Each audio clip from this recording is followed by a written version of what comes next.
अस्सलाम वालेकुम नाज़रीन, हाईटेक न्यूज के खबरनामे में आपका खैर मकदम है। मैं हूं नेहा खान। नजर डालते हैं आज की अहम खबरों पर। यूपी के राशन कार्ड रखने वालों को मोटा अनाज मुफ्त दिया जाएगा। हुकूमत ने अहकामात जारी किए, लेकिन कुछ लोगों को ये स्कीम का फायदा नहीं मिलेगा। हुकूमत श्री अन्ना की मुसलसिल प्रमोशन किए जा रही है और मरकजी हुकूमत आम लोगों को अनाज फराहम करने में लग गई है। हुकूमत आवाम को एक और तोहफा देने जा रही है। ज़्यादा से ज़्यादा लोग श्री अन्ना को अपने तौर पर अपनाकर इसको खाने में शामिल कर सकते हैं। लिहाजा जनवरी में शदीद सर्दी के दरमियान राशन की दुकानों से तमाम राशन कार्ड होल्डर्स को मुफ्त बाजरा दिया जाएगा, लेकिन जिन लोगों ने राशन कार्ड नहीं बनाया है उन्हें श्री अन्ना योजना का फ़ायदा नहीं मिलेगा। बता दिया जाए कि जिले में 28,46,970 लोगों को बाजरा मुफ्त मिलेगा और उसके लिए कोटेदारों को चालान भी भेजे गए हैं। सर्दियों में अनाज को खुराक में शामिल करना अच्छा बताया गया है, लिहाजा साल 2023 को श्री अन्ना साल के तौर पर मनाया जा रहा है। इसके पेश नज़र आम लोगों को मुफ्त खाना फराहम करने की तैयारियां की जा रही है। बता दिया जाए कि शहर में 7,40,164 राशन कार्ड हैं। इनमें से 28,46,970 यूनिट्स हैं और जिन लोगों के पास राशन कार्ड मौजूद है उन्हें ही ये स्कीम का फ़ायदा पहुंचेगा। पार्लियामेंट में बड़ा हंगामा। लोकसभा के 33 एमपी और राज्यसभा के 45 एमपीज मुअत्तल कर दिए गए। अधीर रंजन को भी सजा दी गई। पार्लियामेंट में सिक्योरिटी लैप्स के मामले पर अपोजिशन जमातों के एहतजाज का सिलसिला बदस्तूर जारी है। स्पीकर के बार बार इनकार के बावजूद हंगामा बर्पा करने पर अपोजिशन जमातों के अरकान असेंबली के खिलाफ कार्रवाई की जा रही है। इस पीर को अपोजिशन के 33 मेंबरान पार्लियामेंट को लोकसभा से मुअत्तल कर दिया गया है। हंगामा आराई की वजह से लोकसभा में कांग्रेस लीडर अधीर रंजन चौधरी को भी मुअत्तल कर दिया गया है। आपको बताते हुए चले कि इनमें से ज्यादातर मेंबरान असेंबली को पूरे सरमाई इजलास के लिए मुअत्तल कर दिया गया है, जबकि 14 अरकान पार्लियामेंट पहले ही मुअत्तल हैं। आपको बता दिया जाए कि इस पीर को ही 33 एमपीज को मुअत्तल कर दिया गया। इससे पहले भी लोकसभा के 13 और राज्यसभा के एक रुकन को मुअत्तल किया जा चुका है। इसी तरह मुअत्तल अरकान पार्लियामेंट की कुल तादाद 47 हो गई है। बता दिया जाए कि इन तमाम पर ऐवान की कार्रवाई में खलल डालने और कुर्सी की तौहीन का इल्जाम है। आईपीएल की नीलामी पहली बार मुल्क से बाहर हो रही है। जी नाजरीन, आईपीएल 2024 के लिए खिलाड़ियों की नीलामी दुबई में की जा रही है। ये पहला मौका है जब आईपीएल की नीलामी मुल्क से बाहर हो रही है। ये एक मिनी नीलामी है और तमाम टीमों के पास पहले से ही ज्यादातर खिलाड़ी मौजूद है। इस नीलामी में तमाम फ्रेंचाइजीज कुछ नए खिलाड़ी खरीद रहे हैं, अपनी टीम को मजीद मुतवाज़िन और ताकतवर बनाना चाह रहे हैं और अगले साल आईपीएल 2025 में मेगा नीलामी होने वाली है। इससे पहले ये आखिरी मिनी नीलामी होगी। ऐसे में तमाम टीमें इस साल इस बात को यकीनी बनाना चाहते हैं कि 5 खिलाड़ी जो वो साल भर टीम में मतलूब रहेंगे उन्हें इस साल टीम में होना चाहिए, ताकि अगले साल नीलामी से पहले उन्हें बरकरार रखा जा सके। बीसीसीआई के मुताबिक इस साल नीलामी के लिए कुल 1166 खिलाड़ियों ने अपना इंदराज कराया था। इनमें से 333 खिलाड़ियों को नीलामी के लिए शॉर्टलिस्ट किया गया है। इसमें 214 हिंदुस्तानी और 119 गैर मुल्की खिलाड़ी हैं। इन 333 खिलाड़ियों में 116 ऐसे हैं जो अपने मुल्क के लिए खेल चुके हैं और 215 ऐसे खिलाड़ी हैं जिन्हें बैनुल-अक़वामी क्रिकेट का कोई तजुर्बा नहीं है। 2 खिलाड़ी एसोसिएशन ममालिक से हैं। 10 टीमों में कुल 77 खिलाड़ी काली हैं, जिनमें से 30 गैर मुल्की खिलाड़ी हैं।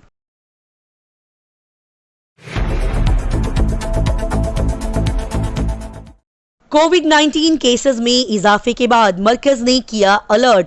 JN.1 वेरिएंट के हवाले से दी गई कई सारी हिदायत।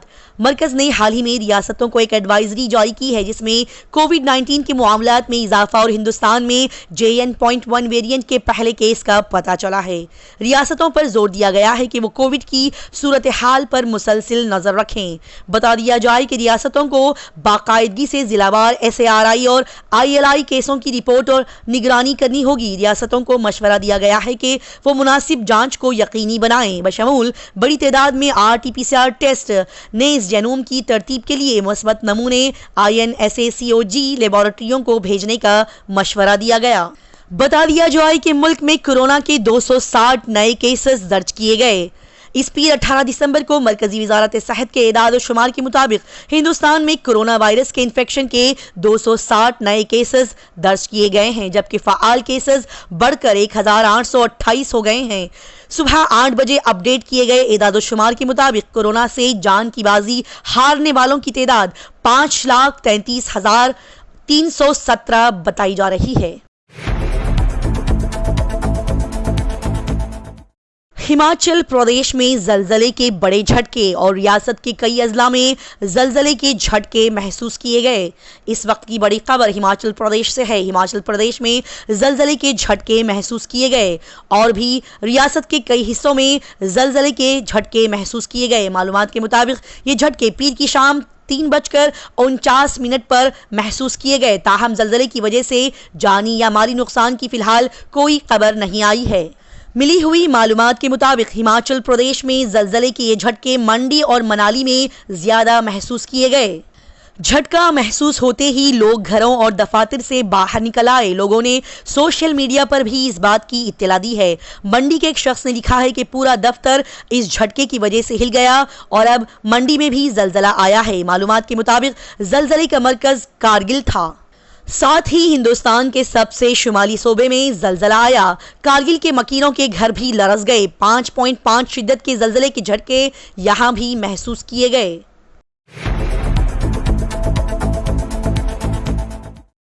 ये वीडियोस और तस्वीरें देखने के बाद कोई भी किसी के साथ प्रैंक या बेतकल्लुफी या मजाक नहीं करेगा। 12 सेकंड की ये वीडियोस और तस्वीरें मंजरेआम पर आ गई। इंटरनेट के बढ़ते हुए असर और रसूख की वजह से बहुत से लोग मवाद तख्लीक करने वाले बन गए हैं। कुछ लोग इसे शौक के लिए करते हैं, जबकि दूसरे उसे तफरीह के लिए करते हैं। हर रोज़ हमें मुख्तलिफ सोशल मीडिया प्लेटफॉर्म्स पर मुख्तलिफ किस्म के मवाद और वीडियोज़ देखने को मिलते हैं। कुछ मवाद और वीडियोज़ ऐसे होते हैं जिन्हें देखने के बाद हमारी हंसी बंद हो जाती है। कुछ लोग मवाद बनाने के अमल में दूसरों को परेशान कर देते हैं। इन दिनों मार्केट में प्रैंक वीडियोस बनाना मकबूल हो गया है। लोग अजनबियों को हरासा करते हैं, उनकी वीडियोस बनाते हैं और पकड़े जाने पर कहते हैं कि ये तो मजाक है, ये तो प्रैंक है। फिर लोग कैमरे में देखते हैं और उन्हें हेलो भी कहते हैं। बहुत से लोग बेतकल्लुफ वीडियो शूट करके लोगों को परेशान कर देते हैं, जबकि दूसरों को इसके साथ ऐसा करने से बहुत ज़्यादा परेशानी होती है। हाल ही में सोशल मीडिया पर एक वीडियोज़ और तस्वीरें वायरल हो रही हैं। इस वीडियोज़ में देखा जा सकता है कि एक शख्स आराम से अपना मोबाइल दरिया के किनारे चला रहा था कि एक शख्स ने आकर उसके कान में हॉर्न बजा दिया, जिसकी वजह से वो शख्स इतना गुस्से में आ गया कि उसने उस शख्स को उठाकर दरिया में फेंक दिया। तमिलनाडु के कई अजला में मौसलाधार बारिश, स्कूलों और कॉलेजों में छुट्टी का ऐलान। तमिलनाडु के जुनूबी अजला में इस इतवार से मौसलाधार बारिश हो रही है। इस पीर को होने वाली बारिश की वजह से पानी जमा होने का बड़ा मसला पैदा हो गया है। इसी के साथ ही आज मंगल को भी कुछ इलाकों में बारिश की पेशनगोई की गई है। तमिलनाडु के जुनूबी अजला में इस पीर को भी मौसलाधार बारिश जारी रही।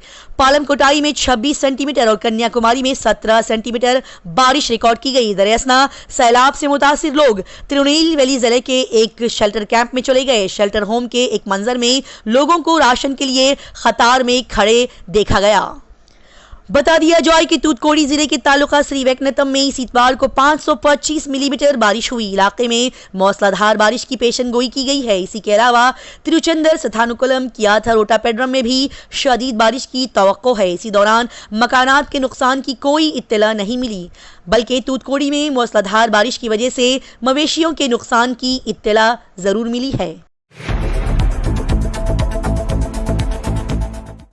लंदन के मैडम तुसाड्स म्यूजियम में रणवीर सिंह के मुजस्समे नस्ब किए गए। अदाकार ने सोशल मीडिया पर लिखा, दिल को छू लेने वाला नोट।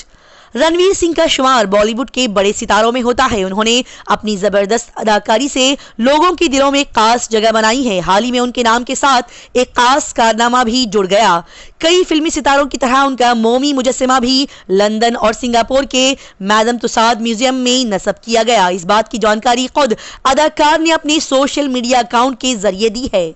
रणवीर सिंह ने इंस्टाग्राम पर एक तवील नोट के साथ अपने दोनों बुतों की तस्वीरें भी शेयर की हैं। उन्होंने लिखा कि बड़ा होकर मैं दुनिया की चंद मशहूर और नुमाया शख्सियात के साथ अपने वालिदैन की पुरानी तस्वीर से मुतवज्जा हुआ, तभी मुझे एहसास हुआ कि ये लंदन के मशहूर मैडम तुसाद के मोमी मुजस्समे हैं। इस अफसानवी म्यूजियम की दिलकशी हमेशा मेरे साथ रही है और अब वहाँ मेरा एक अपना मोम का पैकर होना मेरे लिए गैर हकीकी मालूम होता है। मैं शुक्रगुजार हूँ कि मेरा आइडियल, मेरा मुजस्समा दुनिया की कामयाब तरीन शख्सियात में शामिल है। नोट में उन्होंने मजीद कहा कि ये सिर्फ सिनेमा की वजह से मुमकिन हुआ है। भोजपुरी के मारूफ अदाकार ब्रजेश त्रिपाठी नहीं रहे। दिल का दौरा पड़ने से वो इंतकाल कर गए। भोजपुरी सिनेमा के मारूफ अदाकार ब्रजेश त्रिपाठी का इंतकाल हो गया। अदाकार दिल का दौरा पड़ने से इंतकाल कर गए। इत्तलात के मुताबिक ब्रजेश त्रिपाठी को 2 हफ्ते पहले डेंगू हुआ था, जिसके लिए उन्हें मीरठ के एक अस्पताल में दाखिल कराया गया था और अदाकार अस्पताल में जेर इलाज थे। अस्पताल से डिस्चार्ज होने के बाद अदाकार को मुंबई लाया गया, ताहम गुज़िश्ता रात उन्हें दिल का दौरा पड़ा और उन्हें अस्पताल ले जाया गया। अदाकार अस्पताल ले जाते वक्त दम तोड़ गए। अस्पताल पहुंचने पर डॉक्टरों ने उन्हें मुर्दा करार दिया। बता दिया जाए कि यह अदाकार का खानदान मुंबई में ही रहता है।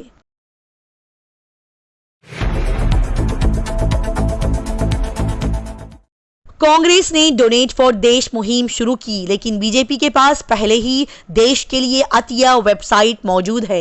2024 के लोकसभा इंतखाबात से पहले कांग्रेस ने इस पीर को देश के लिए चंदा मुहिम का आगाज किया। मुहिम शुरू होते ही ये इत्तला सामने आई कि बीजेपी इस मामले में पहले ही चौंका देने वाला काम कर चुकी है। दरअसल कांग्रेस ने देश के लिए अतिया मुहिम शुरू की थी, लेकिन बीजेपी ने डोनेट फॉर देश वेबसाइट का डोमेन पहले ही अपने नाम कर लिया था। कांग्रेस पार्टी ने इस पीर को क्राउड फंडिंग मुहिम शुरू की है। डोनेट फॉर देश नाम की इस मुहिम का मकसद 2024 के लोकसभा इंतखाबात के लिए चंदा इकट्ठा करना है। कांग्रेस ने लोगों से कम 138 रुपये, 1380 रुपये या फिर 13,800 रुपये अतिया करने की अपील की है। कांग्रेस सोशल मीडिया पर मुल्क के लिए चंदा इस मुहिम को फरोग दे रही है, लेकिन इसका फायदा बीजेपी को हो रहा है क्योंकि इसी नाम की वेबसाइट का डोमेन बीजेपी के पास मौजूद है।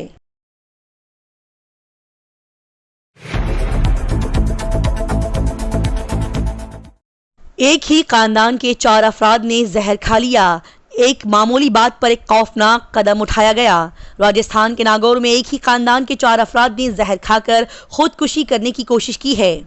बता दिया जाए कि कैलाश चंद संखला और बीवी उर्मिला और उनकी 2 बेटियों विशाखा और कृष्णा ने जायदाद की तनाज़े पर खुदकुशी की कोशिश की है। बताया जा रहा है कि कैलाश चंद ने अपने खानदान के साथ मिलकर कीड़े मारने की दवा पी ली।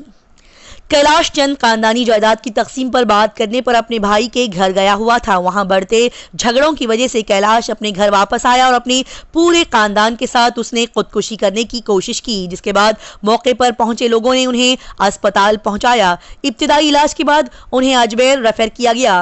मालूमात के मुताबिक कैलाश की बीवी उर्मिला और दोनों बच्चों की हालत बेहतर है, जबकि कैलाश का इलाज जारी और तशवीशनाक बताया जा रहा है।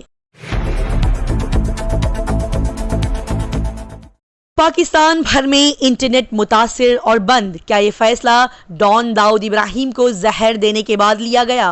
पाकिस्तानी मीडिया रिपोर्ट के मुताबिक इस इतवार 17 दिसंबर की रात से मुल्क भर में लोगों को इंटरनेट सर्विसेज में खलल का सामना करना पड़ा। सार्फिन की बड़ी तादाद ने सोशल मीडिया साइट्स तक की रसाई में मुश्किलात की शिकायत की है। दूसरी जानिब गुज़िश्ता रोज पाकिस्तान के शहर कराची में मुंबई हमलों के मास्टरमाइंड दाऊद इब्राहिम को जहर दिए जाने की भी खबर सामने आ रही है। एक रिपोर्ट के मुताबिक इत्तला मिली है कि मुकामी वक्त के मुताबिक शाम 7 बजे के करीब पाकिस्तान शहर में इंटरनेट बंद किया गया। कराची, लाहौर, मीरपुर और रावलपिंडी मुल्क के सबसे ज्यादा मुतासरा शहर हैं। इंटरनेट बंद किए जाने और रुकावट की वजह अभी तक वाज़ेह नहीं है, क्योंकि पाकिस्तान टेलीकम्युनिकेशन अथॉरिटी PTA ने इस मामले पर कोई भी बयान जारी नहीं किया। इसी के साथ हाईटेक न्यूज खबरनामा इख्तिताम को पहुंचता है। अल्लाह हाफिज।